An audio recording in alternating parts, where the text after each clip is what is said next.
So the first of the session is the one that we're talking about, volunteers for fundraising success.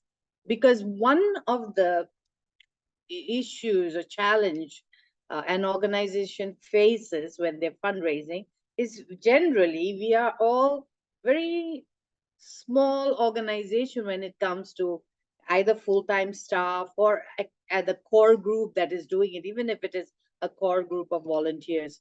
So having other people join in the fundraising effort, we know how to do it when it comes to programmatic work, when we need um, to do some community outreach kind of activity, or we need to do some actual programmatic work, whether it is in disaster response or recovery. We know how to mobilize a lot of people, but when it comes to fundraising, for some reason we try to do it ourselves, and in the process the full scale and scope of what we actually could deliver is affected. And so we decided we will talk about this topic on volunteers as a resource for fundraising success. So I hope uh, that gives the context as to why we are talking about this. So today, in the hour and a half that we have together, we will talk about the areas where volunteers can add value. This is a workshop, although it's online, it will not be a lecture.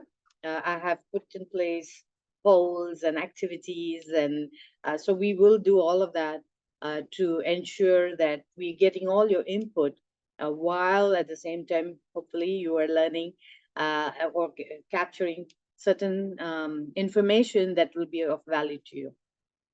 So one is, of course, the areas where volunteers can add value in fundraising effort.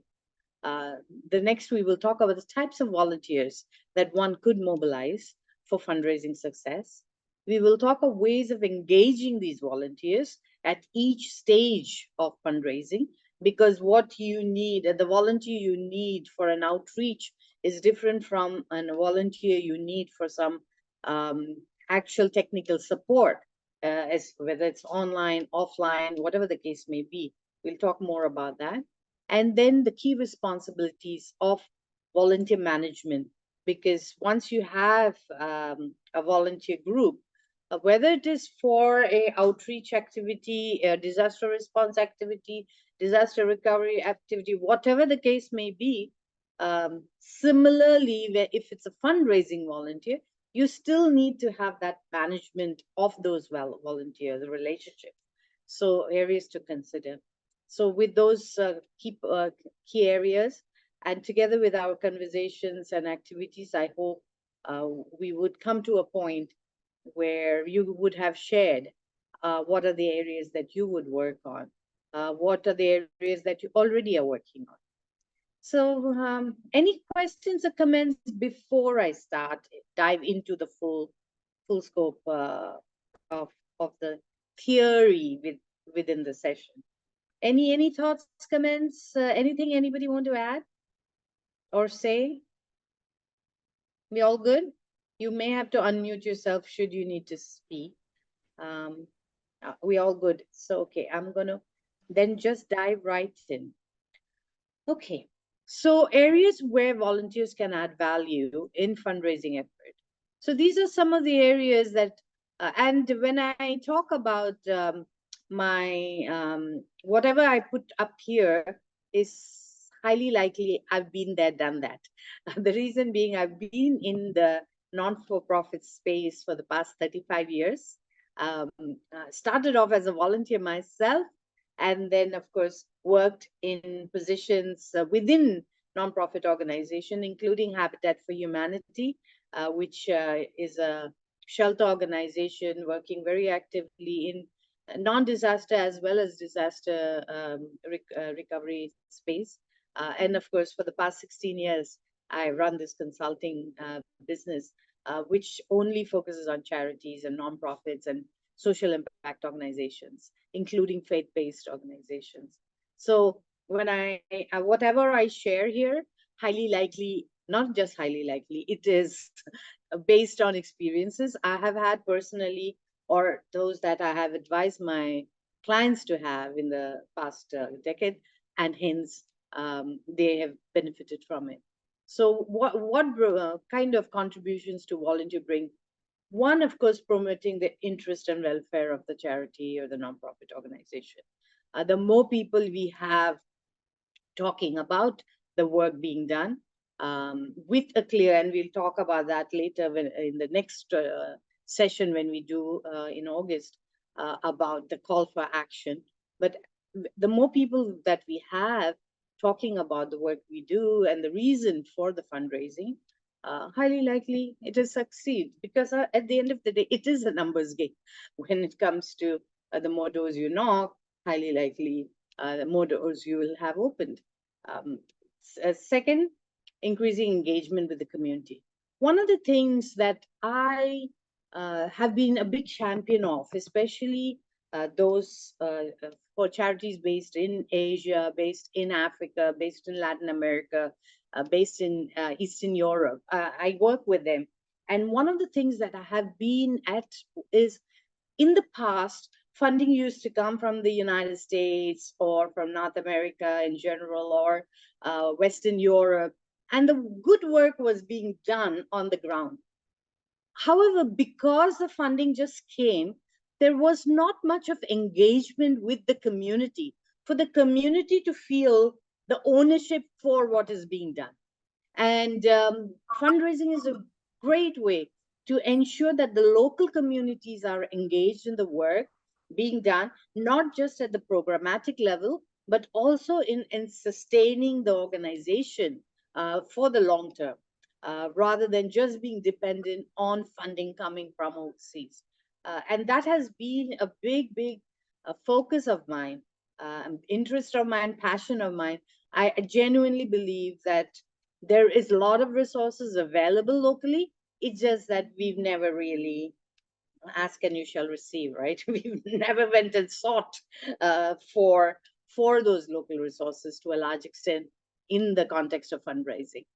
So increasing that volunteer engagement means we have the community involved in the work we do, complementing the jobs of the full-time staff.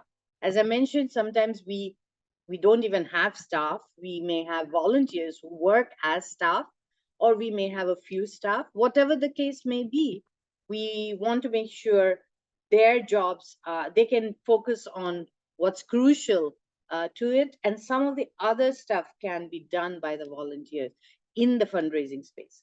And we'll talk more about what exactly those are as we go along.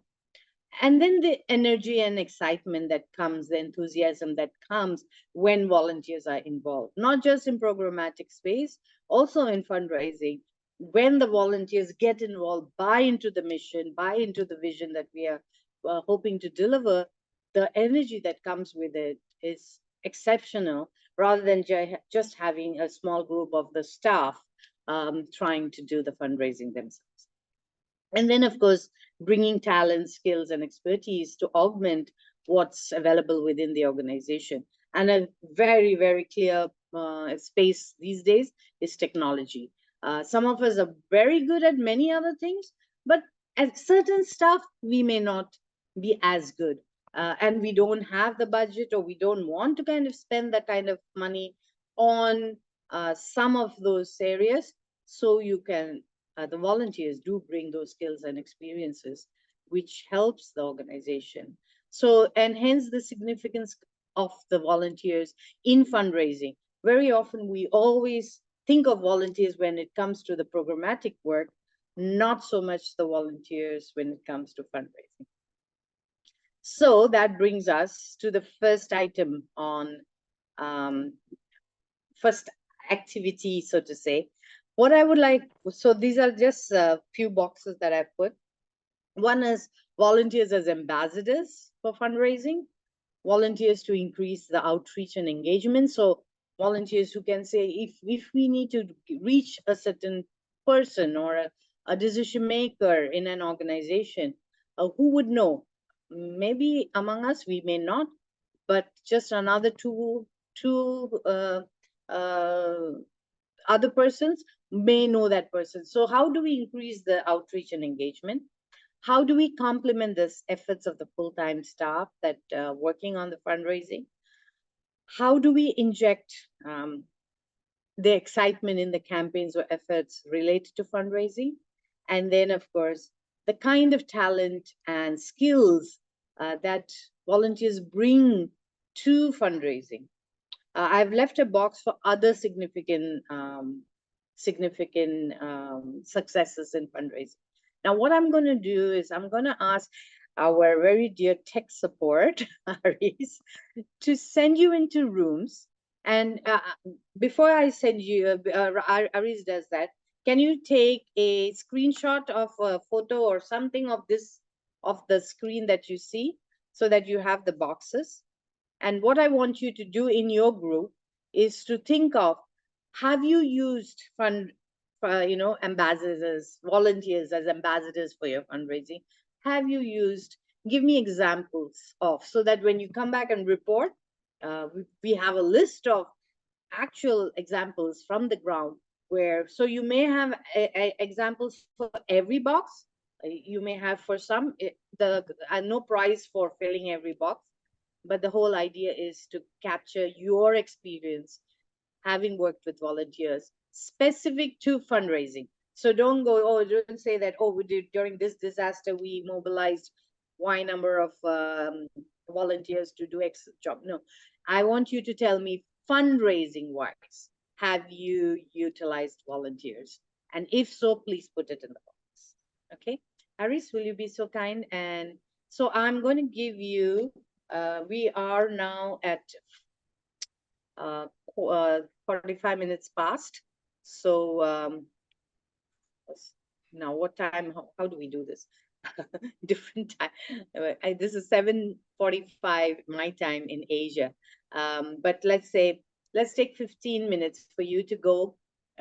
Since it's a start, I'm going to give you a little more time. So let's do 10 minutes so that when you come back, you can share. Go for 10 minutes into your room and discuss and fill out in whatever way possible, and take a screenshot of that. When you come back, you will share screen and share. So please identify one person who will present so that we are not wasting time, precious time, trying to find who's going to speak. So when you're in the room, please identify the person who, as soon as we come back, is going to present on behalf of your team. Welcome back. Here we are. Hello, Usha. Hey, I see Sister Daisy. Hey, Sister Daisy. All right. Okay, welcome back, everybody. I hope the discussion, although brief, has been of some, kind of a warm-up to get to know the rest of the group, or at least for some of us on the group, and also to get the conversation going on areas where volunteers add value to fundraising. So I'm specifically looking for fundraising volunteer, not necessarily fundraising volunteers, but volunteers that add value to fundraising, and those boxes that I've given. May I invite someone from group 1 that had Benny, Christopher, Sarah, to share what are some of the areas that you had identified in your group conversation? All right. Who from group room 1 was assigned to speak? Please unmute and do. Benny, Christopher, Sarah, you guys were in that room 1.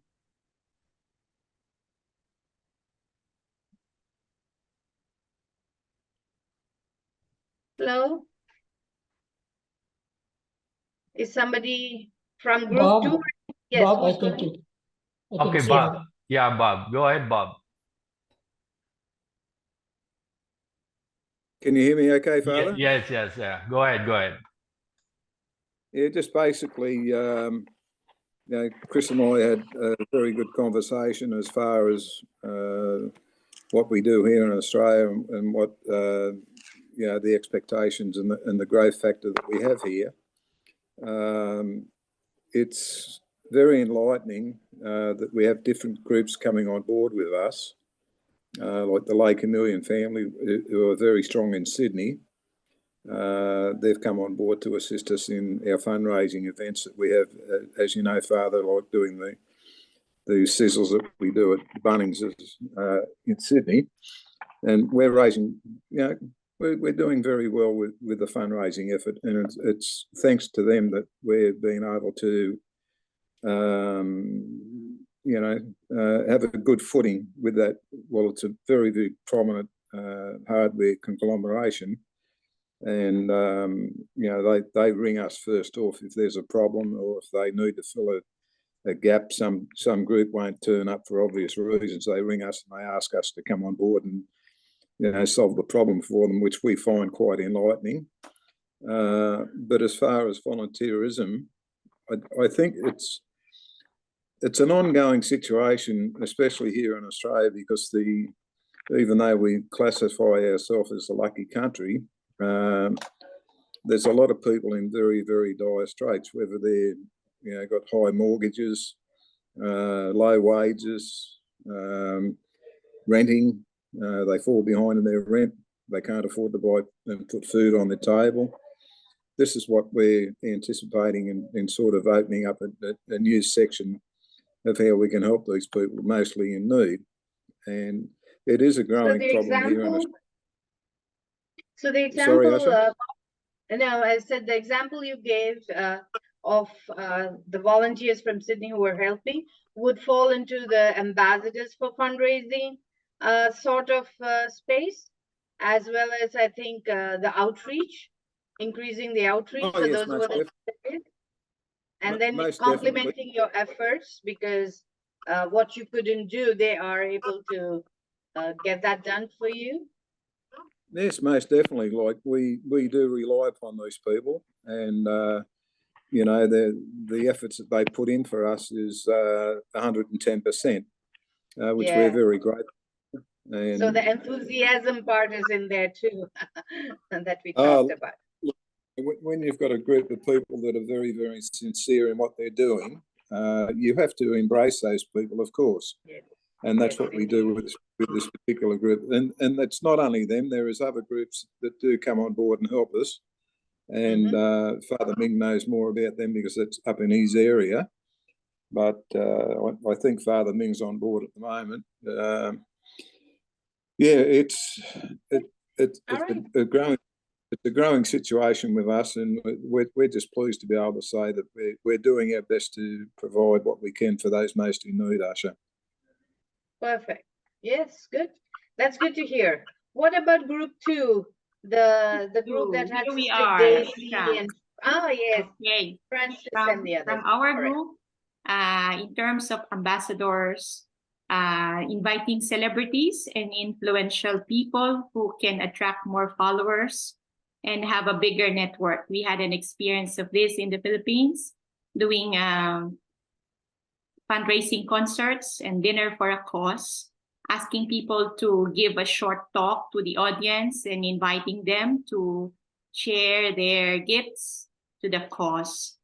And in terms of inviting talents and skills, we recognize the young people who are more advanced in technology, and in this digital world, they can do it faster. And then in terms of time, because time is also very important in the volunteer work, we recognize the retired individuals who can share more of their time. And mostly these are the things that came up in our short, brief sharing, because we have very limited experience as group members. That is all. Thank you. And indeed, the retired, that's a very good segment of people who are not only retiring, many of them are retiring rich. They don't have to, they're really looking for their traveling, they're doing those kind of stuff. But if you give them a purpose, highly likely they will do that. That's a good, and the whole young talent for the tech part. Can I ask room 3, the room that had Sojan, Erlinda, Baby Chan? Who from group 3 is going to present your output from the discussion? Okay, quickly, don't waste time. Doesn't matter, there's no right or wrong answer in this. Baby Chan, No. if you don't have a spokesperson, I will assign a spokesperson. That's how it's going to work, so that we don't spend too much time. Okay, Baby Chan, go for it. Yeah, in our group, we had a very short discussion. From the one of the experience of ambassadors shared was from Italy. They have used a famous person from Italy to visit the mission in Africa and then go back and speak about the mission and the projects. That was an effective way of doing it. Then another experience was shared from Philippines. They have used volunteers uh, to extend the fundraising process. These are the 2 points we have shared among our group. Perfect. Okay. And that whole idea of the site visit, especially volunteers, yeah, showing them a brochure, showing them a video, does have its own space. But if there is a way in which they could go and experience it firsthand, and then come back and become ambassadors, that goes a long way in strengthening their relationship with the cause. So that's a very good idea that has come out of this group. Anybody else want to share any other last points that you feel that would be a good input towards this question? How can volunteers add value to fundraising? Anybody else? No? All right. If not, let's continue with, can you see my screen? Yeah, all right. So let's move on to, so this was a segment that we were just, and now we have a poll. I'm not, if you thought you were just coming here to listen to that, to say, that's not going to happen, okay? So, yeah, now we have a poll. Now the question before you is, identify the top 2 areas where your organization, doesn't matter where in the world you come from, where your organization or your group use volunteers to enhance fundraising. So there are like 5 options plus others that you may want to add, but out of the 5 minimally, can you identify the top 2? Of course, if you don't yet do it, none of the above is fine too. Or if you have a that's not covered here and we didn't discuss it a minute ago, then put others. And then I will ask you what that others is. Okay. Father Aris, can you help launch the poll, please? Okay, so just First poll. answer only poll number 1. Okay, just poll number 1. And only 2 options, yeah? Don't take everything, only 2 options. Share results, 20 out of us. So that's, can you all see the results? Hello? Can you see the results? Yes, I Yes, do. sir. Yes, sir. All right.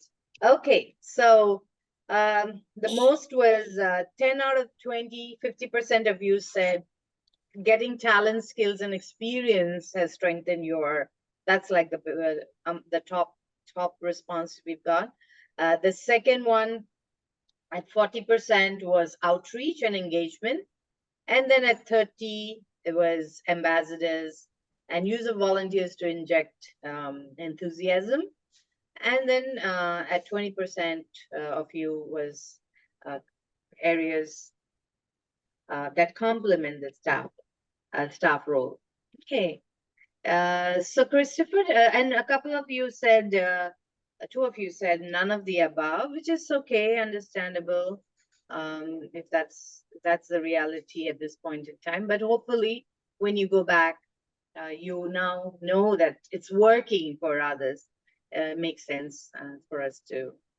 Okay, so Christopher, you wanted to.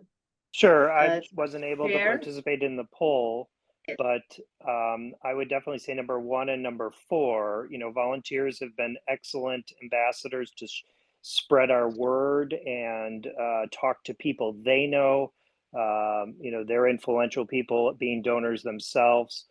And then the other thing is number 4, when I think of fundraising, there's 2 parts of fundraising. There's the actual ask, but then there's the stewardship, the follow-up on that.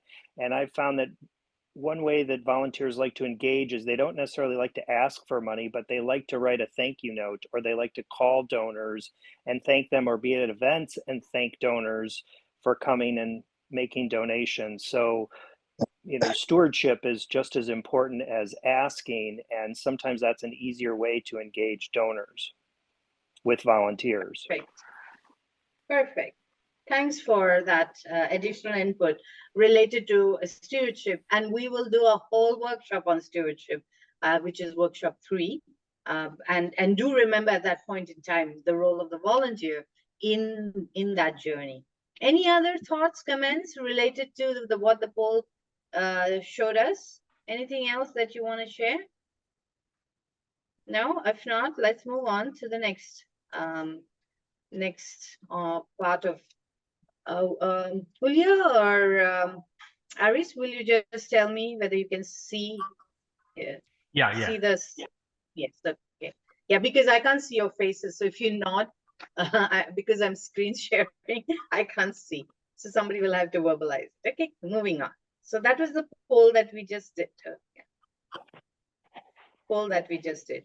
Now we're going to look at the area that need volunteers. You have not been using this, or you're using it, but among the 5 or 6, it comes under the bottom list. So I want you, so Father Harris, will you please launch the second poll? Which are the areas that you really need to work on of utilizing volunteers for fundraising? Could we have the second poll, please? Okay, let's close the poll, please. You can see the results? Yeah. Yes. All right, good. Okay, good. So most of you have answered that using ambassadors for fundraising is some area that you will work on. Brilliant. And the others were evenly between increasing outreach, complementing the staff resources, and adding enthusiasm.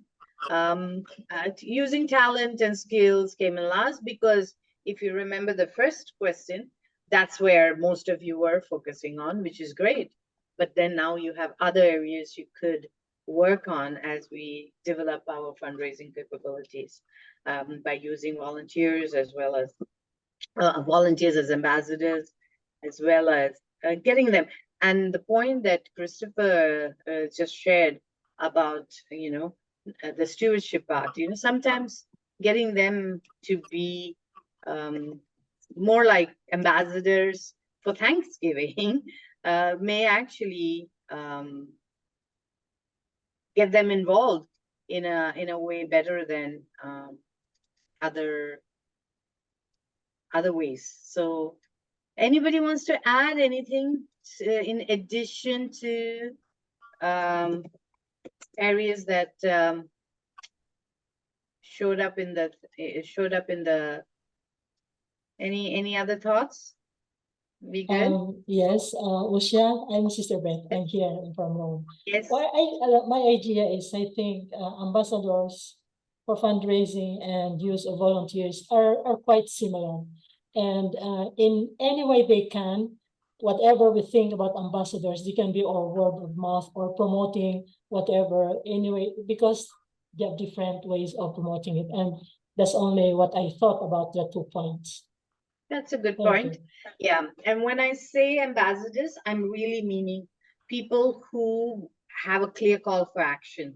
Where we do have volunteers who will share stories, and hopefully it will get, whereas when I'm talking about ambassadors, really somebody who will articulate that I am an ambassador and I'm here to ask you to support something I believe in and I hope you will believe in too.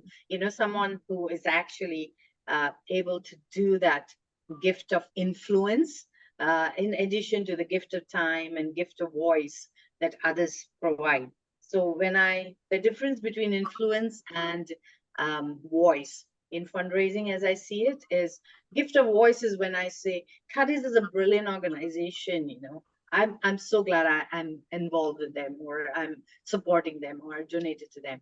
Influence is when I say CADIS is a brilliant organization, and I'm involved with them, I'm committed to them, and I have made a donation to this particular campaign. So that's where the difference between voice and when you say, I've made a donation and I would like to now invite you to join me in doing the same, you become an ambassador, or you're given the gift of influence, as opposed to an ambassador or a friend who gives the gift of voice without trying to influence. Does that make sense? Yes. Okay. Just wanted to, you know, since we are here to learn the theory behind the fundraising, the difference between gift of voice versus gift of influence. Yeah. Thank you. Right. Thanks for bringing up the points. So do bring up the points, because that way then I can add more information if it's where it's relevant. Okay, so now let's move on to the next part in terms of the kind of efforts that volunteers, areas where volunteers can add value. So just a quick recap. One is to identify opportunities. You know, now that we have identified the stuff we are good at and the stuff we could do better at or need to do, then it's to identify those opportunities for volunteer partnerships within the organization in those 5-6 categories. Get your organization and team members ready for the volunteer partnership, because what happens is once a volunteer comes in, or volunteer is willing to, give them this menu, you know, and they may say all of the above, which is great, because they may want to be ambassadors, they may want to, you know, bring in special talent, they may want to do outreach, they may want to do all of it, but at least you are offering them, these are the options, and these are the different ways in which each of those areas you can be involved in, as opposed to, will you please help us raise funds, which is very generic. And the more generic it is, the less they understand what's exactly being asked of them. So getting your organization and your internal operations ready to lay out for the volunteers all the opportunities and partnerships that they can get involved with. And then put in place practices that will attract and manage regular volunteers. So we don't want, well, we always want volunteers, but we want volunteers who see it as a regular commitment, where they are going on from one campaign to the other. They may go on to do programmatic volunteering. They come back, tell the story, and then become a fundraising volunteer too. So these are the 3 areas that I find in order for us to make volunteerism for fundraising work well, we need to ensure we have identified the opportunities internally. We have laid it out in a way that the volunteers can understand and sign up for. And 3 is to keep it attractive enough to engage. And this whole idea of stewardship of donors, retention and appreciation of volunteers also plays a big role in ensuring they become regular volunteers. Yeah.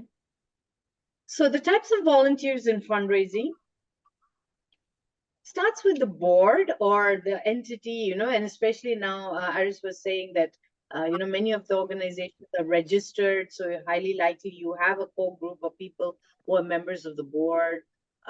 They can play ambassador, any of those roles that we talked about. So the board being involved, not just on programmatic matters, but also the fundraising matters. A fundraising subcommittee. So some of you, if you have the gala or you have a dinner or a concert, highly likely you have a subcommittee that looks at how to do, or you have Giving Tuesday or Easter mailing, you know, whatever the campaign may be, you are looking at that particular campaign and the people involved. So that's what I'm calling a fundraising subcommittee. So because within that, you know, other than selling the concert tickets, you're thinking of how can we get the venue and the lights and the sound system? Do we know somebody in the corporate sector who may be willing to sponsor that? Then we are looking at, oh, do we have the website ready? Is that someone who can make it pretty so that it's appealing to the visitors to the website? Is there an ad agency or a public relationship, advertising or public relationship organization who may be willing to do that for us? So that's where what I mean by the subcommittee, who's really looking at all different aspects of the fundraising and say, where can we get different resources for it? Then, of course, the events-based, the ones who are doing the registration, the ones, so a simple example is when I do have a ambassador who is willing to be the ambassador for fundraising, they become ambassadors, influence, because they are influential in some way. Do they have a wife or a spouse? Do they have children? So I get them involved. So instead of finding, just any volunteer to do the registration, I ask the ambassador's family to do the registration. Their son, their daughter, the wife, the cousin, the sister, doesn't matter who. The reason being, when the ambassador has invited people to the event, you don't have some young, volunteer looking, oh, Mr. So, oh, Mr. Like, looking. Whereas when you have the ambassador's family, they're like, oh, Uncle Tom, yes, welcome. My dad said that you're supporting us. So like, the environment changes. So when you think of event-based volunteers, think of all these creative ways in which you can up your donor experience, your volunteer experience.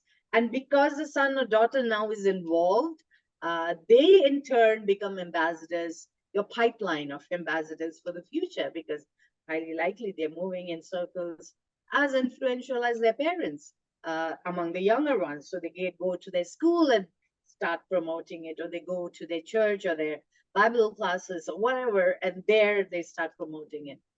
Skills-based volunteers, as I mentioned, while fundraising, then, we think of fundraising at the end product, but in order to get the fundraising going, we may need posters, we may need websites, we may need somebody who's excellent in Excel, if you are using very simple data, or a database, who is good at these kind of data analytics.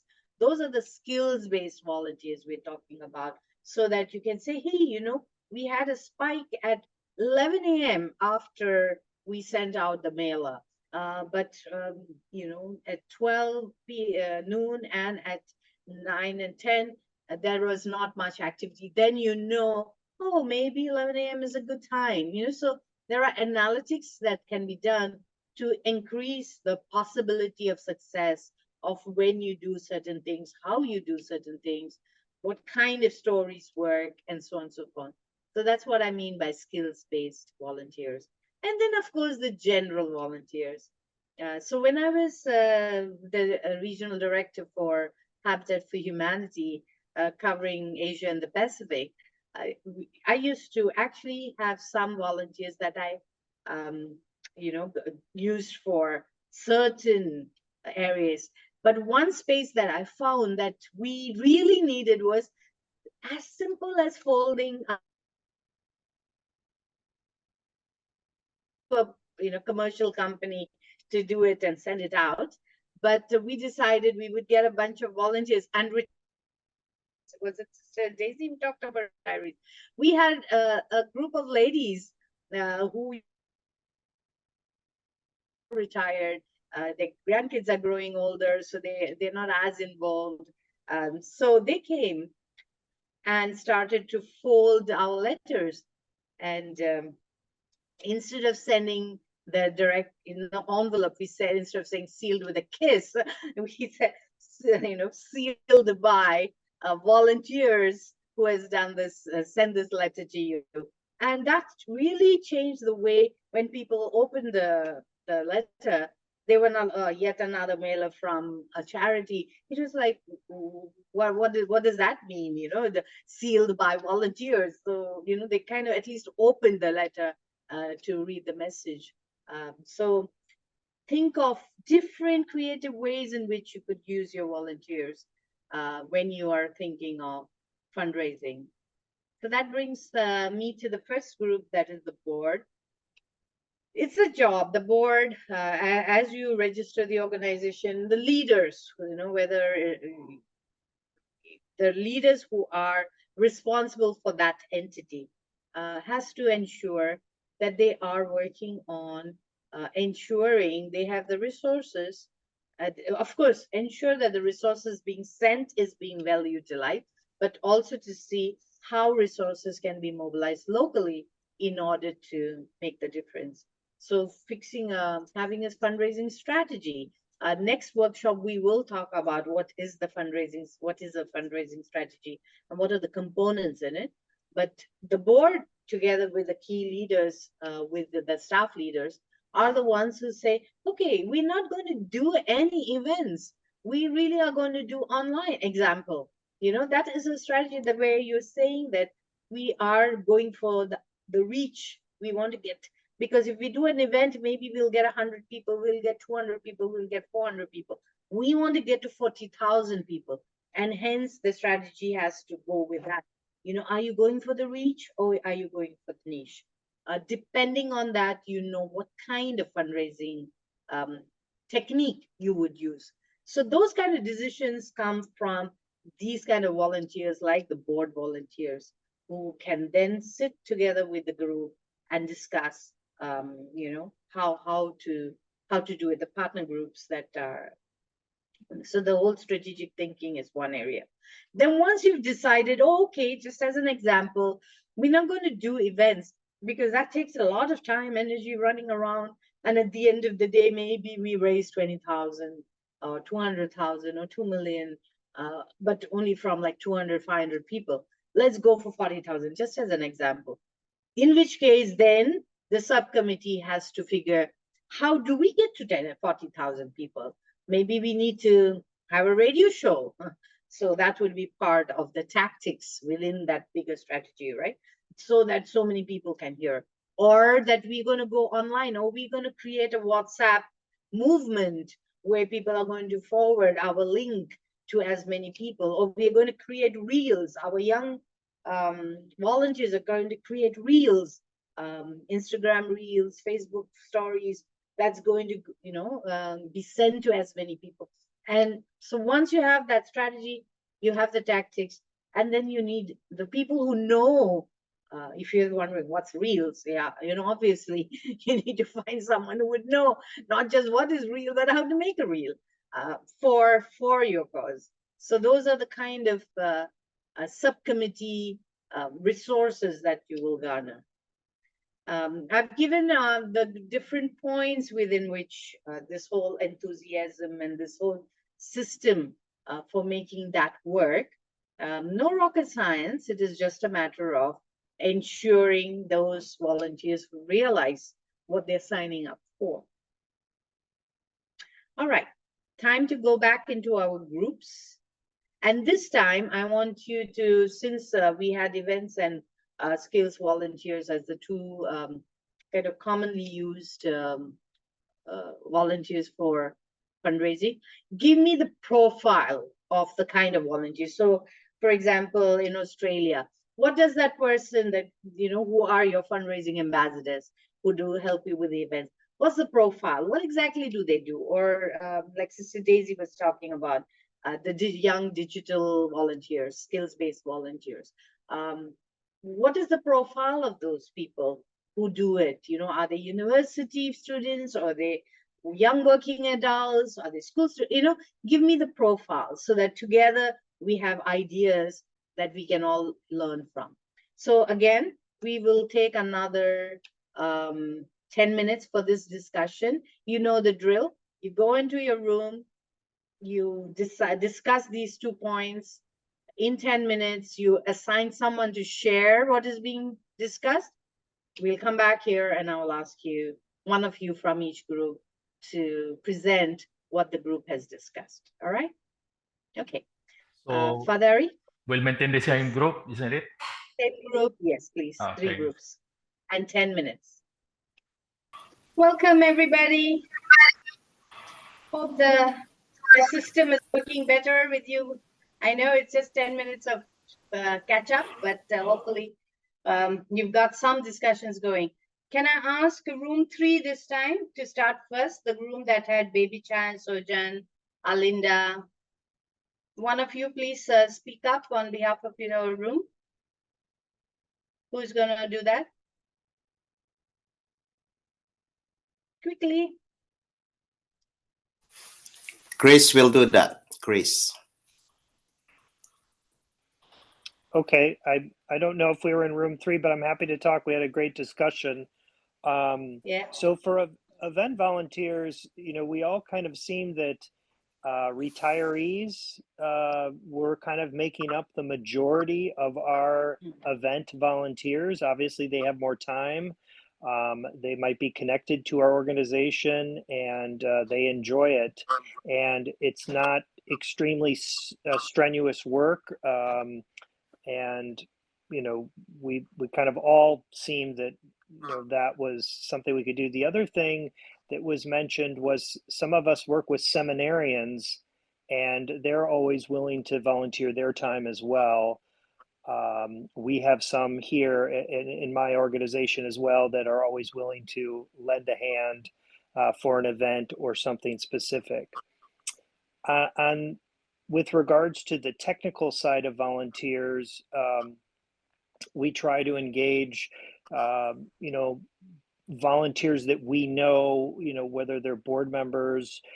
We try to learn what their talents are or what their business is, marketing, for example, or, you know, data or technology or something like that. And then once we get to know them, you know, we can approach them to ask them to help out specifically for things. Those are usually younger people, working people who are volunteering their time.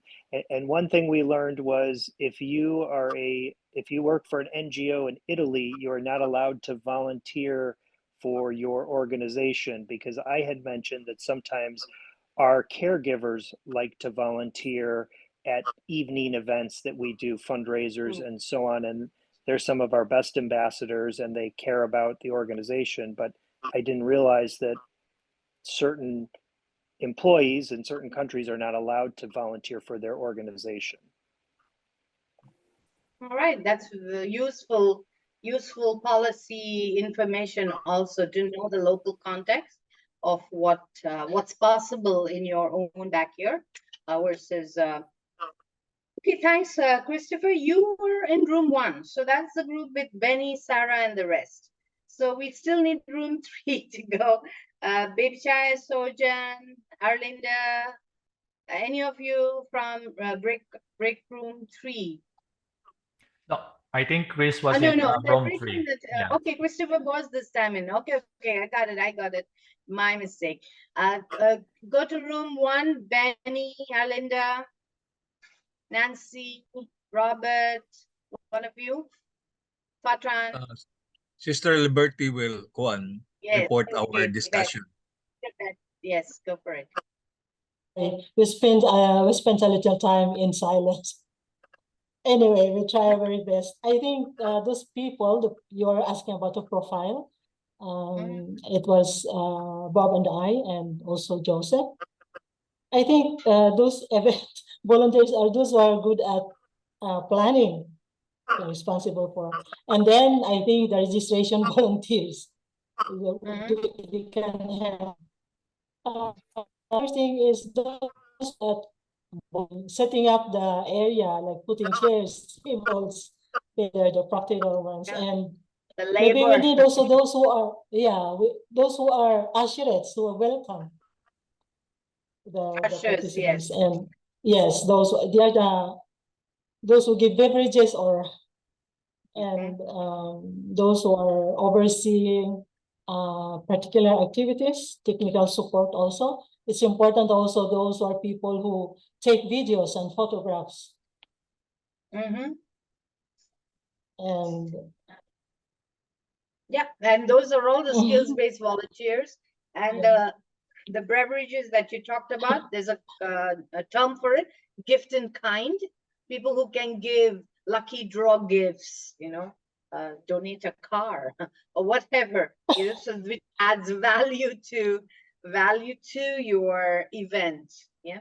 So good job there. Anything else to add, Beth? you're asking about skills based. I think those who are Also, good yeah. at creating content on Yeah. social media. I think graphic designers, web developers that you have mentioned a while ago also.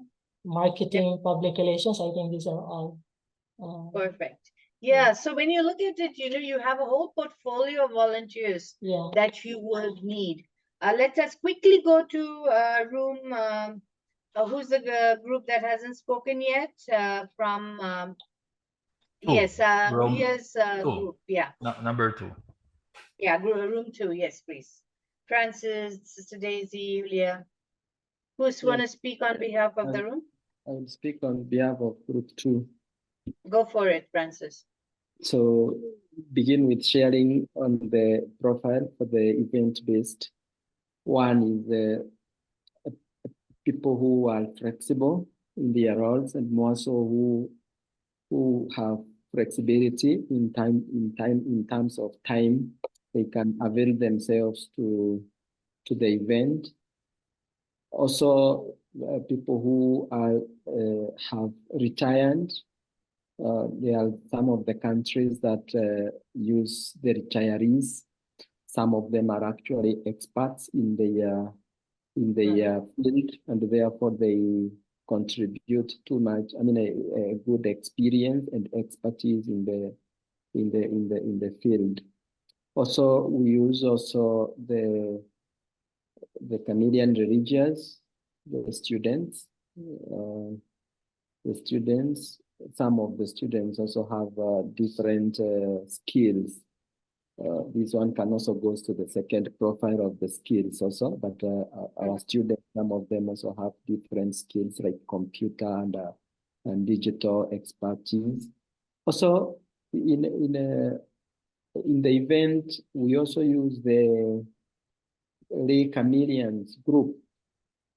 There's a group of lay chameleons or those people who share the spirituality of St. Camillus. Some of them are former students, former seminarians also, and they contribute in this. On the profile of the skills, we have digital experts, those people who are able to do digital photography, editing, people with talent in information and technology, also good in communication, both digital communication and also engagement, physical engagement with groups, with people. Also, people who are good editors and storytellers who can be able to write, and also those people who can be able to do proposals, skills in project proposals. All right, so all very good examples, and now you have like a whole bouquet of possibilities. Looking for expatriates who are working in your country. They are citizens of other countries but are working and earning in your country. Could be and maybe they go and worship at the same church, or is in the same living around the vicinity. Those are very good examples. This whole idea of finding better storytellers who know how to say it through different medium, whether it's in the media, whether it's on radio, it's on social media, within social media, whether it's on Facebook, different from how it's said in Instagram, and so on and so forth. So, and that whole point about the flexibility of time that Francis just talked about is important too. They're able to commit to the time. Sometimes you can do micro volunteerism, right? So if somebody can do the photography, somebody else can do the editing, yet somebody can put it into a reel.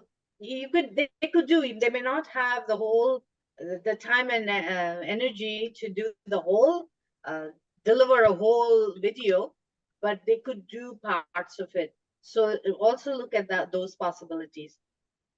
Thank you. So that was all very good examples. And that brings me to the third and final point before we close up. We are running a little beyond time, but I hope we should continue. Aris, we should, right? Yeah. Okay. Yeah. Yes. I Yes. should. Yeah. So the last and final point I had was, one thing is, where do we find, what is the profile? How do we get them? But once we get them, what are the ways in which we would engage them within the fundraising methodology? So how do we engage volunteers to help identify, other volunteers or other donors?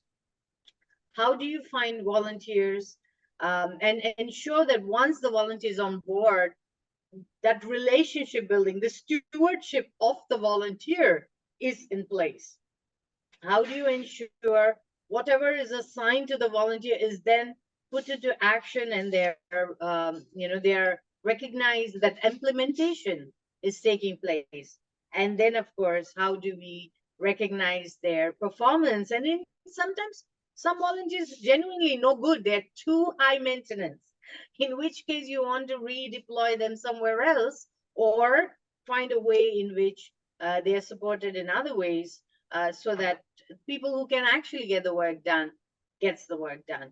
So I have identified these 4 areas that I find, once we have got the volunteers, depending on the methodology, we can assign them. And it was Christopher who said, right, they may be just doing, they may not be the ones to go find new donors, but they may be the ones who are more than willing to tell the story of how wonderful it is to receive a donation, because they themselves have seen the impact. And a donor having this third-party validation of the impact of their donation makes it so much more stronger than the organization themselves are jumping up and down and saying, oh, we're good with the money you donated to us. So for each of those areas, finding potential who are willing to and able to support relationships. Once they have been identified, how do you onboard them? How do you ensure roles are clear? When they are implementing it, how do you ensure actions of their roles and assignments are meeting the objectives and goals set for that volunteer activity? And then how are you acknowledging? And so in each area of, depending on the type of methodology used, whether it's direct marketing, so if we take a mailer or a EDM, electronic email, direct mail, somebody who can write it, somebody who can edit it, somebody who can make it look pretty, somebody who can do the photographs that go with the story. There are so many different elements within that volunteers could do. Same with major donor campaigns. If you're doing those, with the ability to give big bucks, are they CEOs of companies? Are they business owners? Are they retirees who have retired wealthy? Church-based efforts, whether it is through the seminarians or those who are learning in the religious students. Where are the other possibilities? Special events, we talked about it. Online, we touched on it, digital campaigns, and so on and so forth. So these are different ways in which volunteers help fundraising.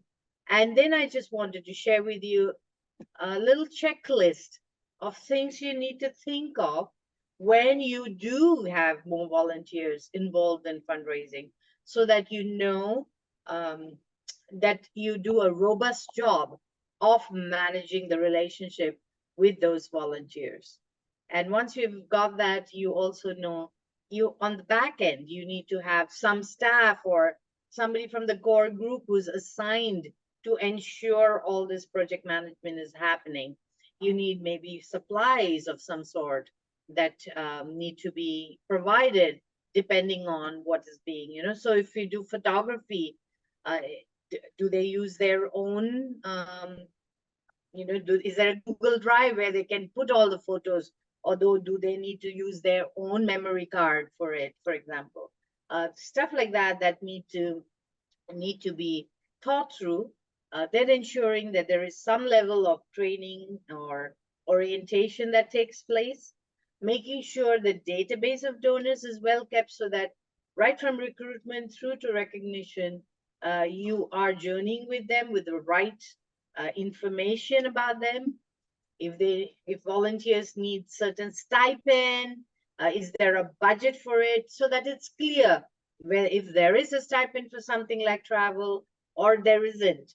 Just making it's not right or wrong. It's just a matter of what is your policy, and the volunteers know what to expect, so that the relationship is good and long-term. Then ensuring the recruitment, the volunteer recognition. Do they get fed if they're going to spend a whole day with you? If for recognition, what kind of things you would do? If they need to go out, is there liability insurance they are covered under? Do they get to go to some conferences, when CADIS has some, because they have been valuable volunteers in some way or form? So these are different ways in which the volunteers can be better taken care of to ensure they do a good job. Not just do a good job, but stay in the organization and support the fundraising efforts. That brings us to the final poll. Based on all that you have gathered, identify 3 ideas that you will work on to strengthen your fundraising efforts for the year to come. Okay, Father Iris, will you launch the 3rd poll, please? So scroll down to the 3rd poll that says what you will work on to strengthen your fundraising efforts.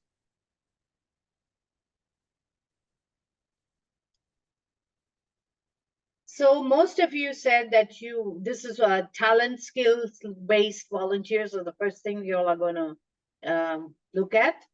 And then about 40% of you said engagement and outreach and complement the full-time staff.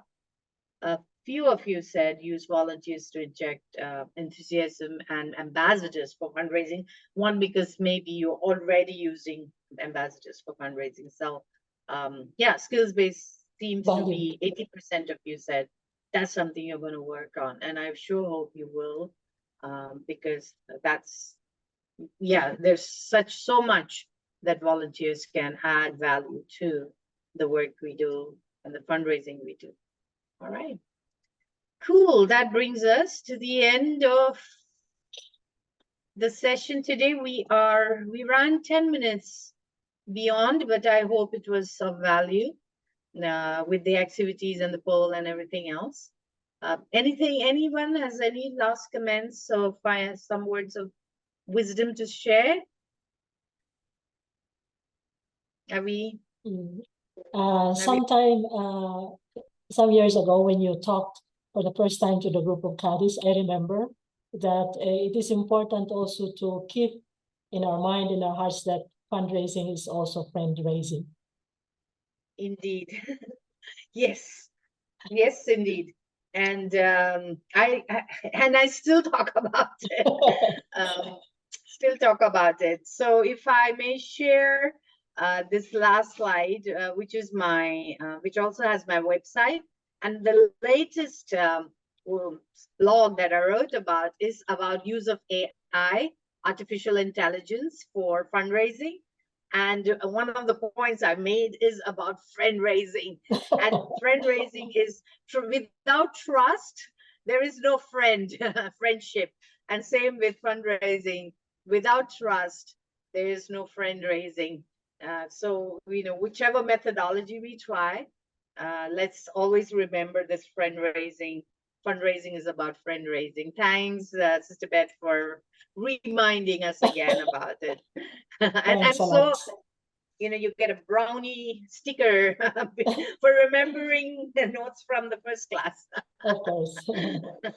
Thank you again. Thank you. So that brings us to the end of today's session, and I hope this was of value to you, the conversations, the discussions, as well as some of the techniques that I shared with you. The deck will be sent to you.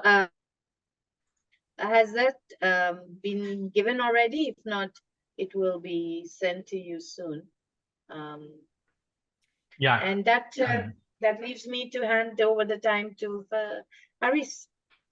Okay, so thank you very much, Usha, for such a wonderful time. I think we started well, and we still have 2 more sessions to come. This will be on July 24, and which will be more on fundraising strategy. I guess many of you are really expecting this one. And of course, the last webinar session will be in donor stewardship on August 22. You will receive all communications then via email for this. And then, of course, it will not end there in August because you have work to do. So that is something very exciting here. So if you have some issues regarding technical things, so just let me know. Send me some of your messages if you have something. Or if you have some questions regarding the theme, the topic today, I think Osha directed to her website. So you can also get her email from there. So that you have more, maybe she can address to you specific questions. So I expect that the slides also will be with us soon. So thank you very much for joining, and hope to see you next time around. Thanks, Good morning, good everybody. Thanks, afternoon, Usha. good evening to all of Thank you. you. Thank you. Thank you. Lovely.